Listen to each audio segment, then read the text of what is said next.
పార్వతీపురము, సాలూరు, మన్యం జిల్లాకి మేము రైతులు లీజుకి చేస్తున్నాం. లీజుకి చేసింది వైర్లు మనిషికి ఏ రకంగా ఏ చట్టం ఎలాగవుతుందో మనం చెప్పలేము. ఆ చెప్పినప్పుడు ఆ స్తంభాలు కూడా ఓలిపోయినాయి. ఆ ఓలిపోయిన స్తంభాలు ఇప్పుడు ఎక్కడానికి కూడా మనకు వస్తాను కాదు. 2 సార్లు 3 సార్లు ఫోన్ చేసినా కూడా రాలేదు. ఆ లైన్ మనకి కూడా చెప్పాం. ఆ ఏ కూడా ఊపడలేదు.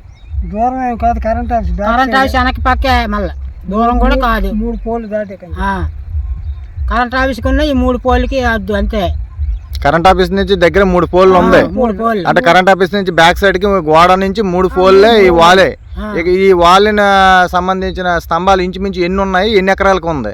25 ఎకరాలు, 20 ఎకరాలకు ఒక పక్క ఉంది, ఒక పక్క 25 ఎకరాల సెలర్ ఉంది. అయితే ఇప్పుడు 25 ఎకరాలకు పండించిన పనులు గట్రా మీరు శుభ్రంగా చేయలేదు సార్. ఎందుకంటే ఈ నీటిలో దిగి పని చేయడానికి ఎవరు ఇబ్బంది పడకుండా ఇబ్బంది అవుతుంది.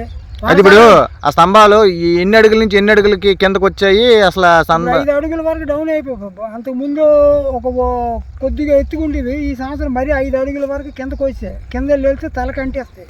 అంటే మనిషికి సంబంధించింది 15 అడుగులు ఉంటుందా, 10 అడుగులు ఉంటుందా?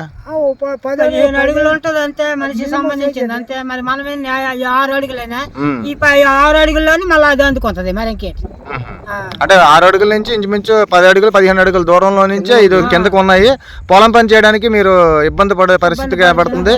దీనికి సంబంధించిన 10 ఎకరాల నుంచి 15 ఎకరాలు 25 ఎకరాల వరకు పొలం పనులు చేయడానికి కూడా ఎవరు రావట్లేదు. ట్రాక్టర్ పని చేయడానికి కానీ పొలం పని చేయడానికి ఎవరు రావట్లేదు. ట్రాక్టర్ అంటే పరిస్థితి అని మీరు చూడండి. మరి అధికారులకి తెలియపరిచారా? ఊర్లో కరెంట్ అధికారులకు కానీ పెద్దవాళ్ళకి కానీ ఏమైనా తెలియపరిచారా? లైన్ మ్యాన్కి మొత్తం 3 సార్లు చెప్పాం. లైన్ మ్యాన్ పట్టింపు చేసుకోలేదు. తర్వాత ఏ గారికి అక్కడికి వెళ్ళండి, ఏ గారికి మాట్లాడినంత ఏ గారు లేరు ఆ రోజు. అక్కడ క్యాన్సిల్ అయిపోయారు. అక్కడ కానీ మరి మేము వెళ్ళలేదు. మరి వెళ్ళాలి కదా. ఇది ఇప్పుడు మీరు బాధపడుతున్న విషయం మాకు ఎలా చెప్తున్నారో వాళ్ళ దగ్గర కూడా మీరు వెళ్ళి తెలియపరచాల్సిన బాధ్యత కూడా మీకు ఉంది కదా, మీ పొలాలు కాబట్టి. మరి అక్కడ మనం అలా కాపలు ఉంటే మరి ఈ గొడ్లు ఇవన్నీ వ్యవసాయాలు దొబ్బుతాయని మనం బాగా ఎలక తిరుగుతున్నాం. ఏదైనా సందర్భం ఉన్నప్పుడు వాళ్ళ దగ్గరికి వెళ్ళి 1 గంట గడియ కూర్చొని అడిగే బాధ్యత కూడా మీకు ఉంది. మీ పొలాన్ని మీరు తాలూకు వ్యవసాయాన్ని కూడా మీరు జాగ్రత్త చేసుకోవాలి సార్. చేస్తున్నప్పుడు ఏంటంటే ఎవరి బాధలు ఏదో నీరు కలిగింది పండించుకుంటున్నాం సదే, కానీ ఇది ఏలబడిపోయింది అంటే నష్టపోయిన వాళ్ళు పెద్దలు నష్టపోతే వాళ్ళు ఏటి ఇస్తారు, వాళ్ళు ఏటి ఇవ్వరు. వాళ్ళు ఇవ్వక వాళ్ళకి ధీమా ఎక్కడికి ఏలబడిపోయినా కరెంటు వైరు పడుకుండిపోయినా వాళ్ళకి అనవసరం. అదే ఒక బస్సు బైక్ గుద్దేసింది అనుకోండి, పార్ట్ పేమెంట్ 4 లక్షలు 5 లక్షలు ప్రభుత్వమైన ఇస్తుంది, బండోడని ఇస్తుంది. దీనికి అది దిక్కు లేదు కదా. ఆ దిక్కు లేకపోవడం దీని పరిస్థితి. ఎక్కడ ఏలబడిపోయిన వైర్లు వీళ్ళకి అనవసరం.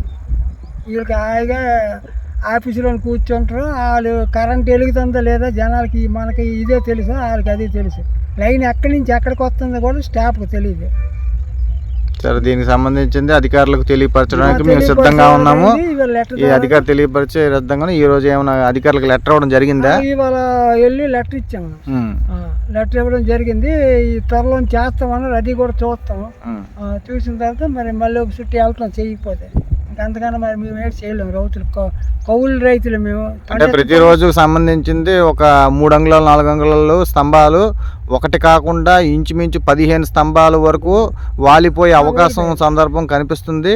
దీనికి అధికారులు నిర్లక్ష్యం చేస్తున్నారు. ఇక్కడ పొలం పని చేస్తున్న వాళ్ళు కంగారు పడుతున్నారు. దీనికి సంబంధించిన సమస్యను పరిష్కారం చేయమని. అదే కరెంట్ ఆఫీస్ వెనక బ్యాక్ సైడ్ 3 స్తంభాలు దాటిన కానించి అవతల రైల్వే స్టేషన్ రోడ్డుకి వచ్చిన వరకు కూడా ఒక 15-20 స్తంభాలు 2 లైన్లు కూడా సైడ్కి ఓలిపోయేవి. ఎక్కువ పొలంలోని ఇక్కడ ఒక 6 స్తంభాలు బాగా డౌన్ అయిపోయి 5 అడుగులు